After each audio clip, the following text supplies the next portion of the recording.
There are moments when the gospel won't let us stay comfortable. Moments when God whispers, "Are you willing to love me even when it costs you something?" So I ask again, what would you risk for love? Your comfort, your reputation, your safety? You see, today is the feast day of Bishop James Hannington and the martyrs of Uganda. Their stories forces us to face that same powerful question. What would you risk for love? They remind us that justice is coming and that God is calling people of faith to make it visible. Those who believe that love is stronger than fear and that light still shines in the darkest night are the very ones God uses to turn the world right side up again. In 1855, the world around Bishop Hannington was filled with exploration and exploitation. The church was spreading, but tangled in politics and power.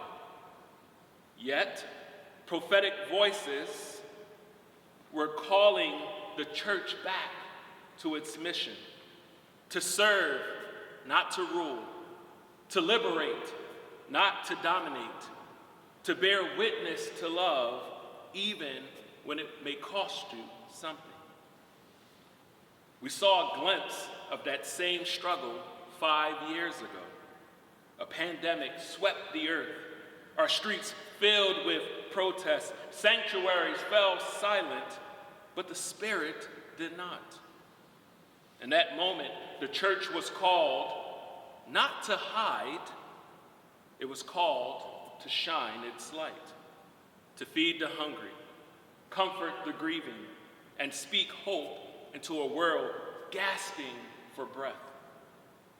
And now in 2025, we stand in another season of disruption, a nation divided, a generation anxious and searching.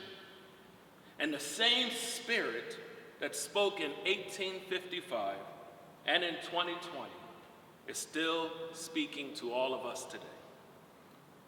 Discipleship isn't safe. It's not comfortable. It's costly. In today's gospel, Jesus says, "Whoever does not take up the cross and follow me is not worthy of me." Jesus in this gospel is not rejecting family. He's revealing faith to all of us. Faith that chooses courage over comfort, compassion over complacency, truth over popularity. That's the faith of Bishop Hannington. In 1884, he was sent from England as a missionary bishop to Eastern Africa.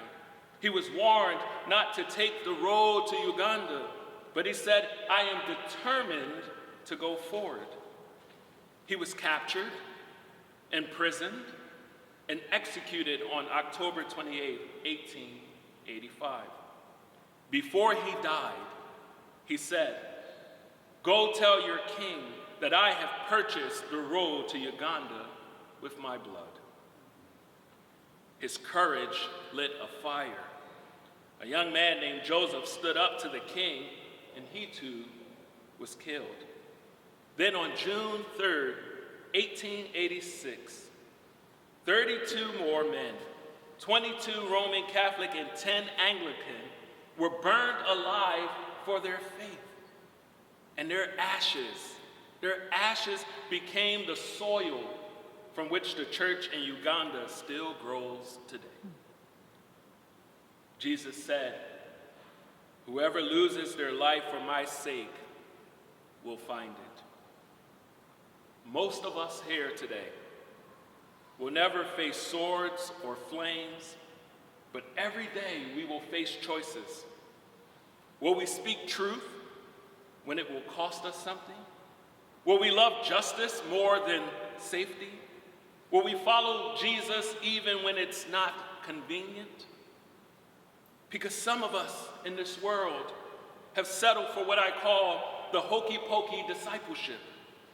1 foot in faith, 1 foot out, 1 foot in hope, and we shake it all about. We move a little when it's easy and stop when it's hard. But to be totally committed to Jesus Christ, it means to put your whole self in, to let love interrupt your comfort, to let faith make you brave, to let hope speak louder than fear, and to show through your words, your work, and your witness that justice is coming.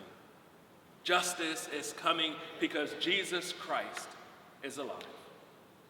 And so today, my friends, as we honor those who gave their lives for the gospel, I invite you into a sacred pause. I want you to let the Spirit speak within you as you reflect on this question. What does it mean in this moment, in this country, in your own life, to be totally committed to Jesus Christ?